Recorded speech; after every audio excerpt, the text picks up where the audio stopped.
दोस्तों, रामायण में हमने राम और रावण का युद्ध देखा जो अधर्म के नाश के लिए था। लेकिन क्या आप कल्पना कर सकते हैं कि एक ऐसा भी दिन आया था जब स्वयं प्रभु श्री राम को अपने ही सबसे बड़े भक्त, अपने ही प्राणप्रिय हनुमान के खिलाफ शस्त्र उठाने पड़े थे। एक तरफ थी गुरु की आज्ञा और दूसरी तरफ था मां का वचन। आज की कहानी सुनकर आपके पैरों तले जमीन खिसक जाएगी। आखिर क्यों हनुमान जी बन गए राम जी के शत्रु? चलिए जानते हैं इस अद्भुत गाथा को। ये बात त्रेता युग की है। अयोध्या में शांति थी और राम राज्य चल रहा था। एक बार ऋषियों की एक विशाल सभा बुलाई गई। वहां काशी नरेश राजा ययाति भी पधारे। ययाति ने सभा में सबको प्रणाम किया, लेकिन भूलवश या कहें विधि के विधानवश उन्होंने ऋषि विश्वामित्र को प्रणाम नहीं किया। विश्वामित्र जी, जो अपने क्रोध के लिए जाने जाते थे, इसे अपना घोर अपमान समझ बैठे। क्रोध की ज्वाला में जलते हुए विश्वामित्र जी ने भरी सभा में श्री राम को आदेश दिया, राम, इस राजा ययाति ने मेरा अपमान किया है। मैं तुम्हें आज्ञा देता हूं कि आज सूर्यास्त से पहले इसका वध कर दो, और अगर तुमने ऐसा नहीं किया तो मैं पूरी अयोध्या नगरी को श्राप दे दूंगा। श्री राम के लिए गुरु की आज्ञा सर्वोपरि थी। बिना प्रश्न किए राम जी ने अपना धनुष उठाया और वचन दे दिया, गुरुदेव, सूर्यास्त से पहले ययाति का मस्तक आपके चरणों में होगा। ययाति को जब पता चला कि स्वयं काल यानी श्री राम उनका वध करने आ रहे हैं तो उनके प्राण सूख गए। वो जानते थे कि तीनों लोकों में उन्हें राम के बाणों से कोई नहीं बचा सकता।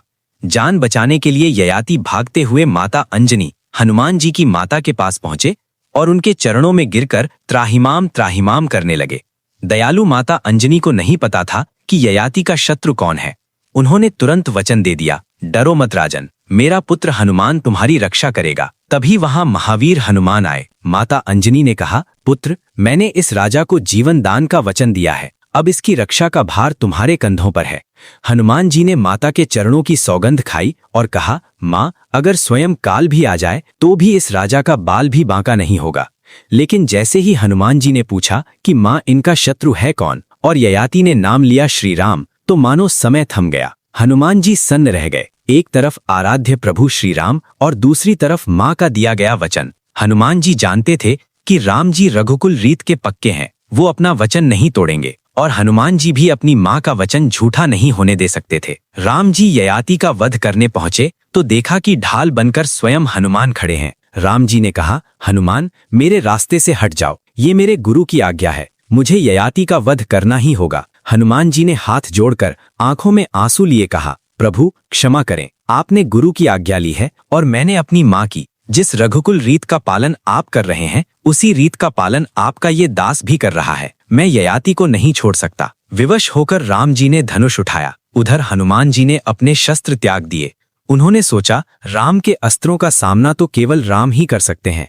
हनुमान जी वहीं बैठ गए और भक्ति भाव से जय श्री राम का जाप करने लगे। राम जी बाण छोड़ते गए, लेकिन हनुमान जी के मुख से निकला राम नाम एक अभेद्य सुरक्षा कवच बन गया। राम जी के बाण आते और उस कवच से टकराकर फूलों में बदल जाते। ब्रह्मांड देख रहा था कि राम से भी बड़ा राम का नाम है।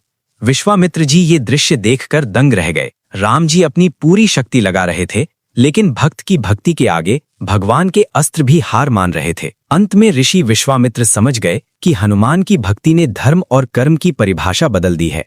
उन्होंने राम जी को युद्ध रोकने को कहा और ययाति को क्षमा कर दिया। इस तरह हनुमान जी ने अपनी मां का वचन भी निभाया और अपने प्रभु के हाथों मरने को तैयार होकर अपनी भक्ति भी सिद्ध की। दोस्तों, ये कहानी सिखाती है कि भक्त अगर सच्चा हो तो भगवान भी उससे हारना पसंद करते हैं। अगर आपको ये अद्भुत पौराणिक कथा पसंद आई हो तो कमेंट में जय श्री राम और जय हनुमान जरूर लिखें। चैनल को सब्सक्राइब करें। मिलते हैं अगली वीडियो में।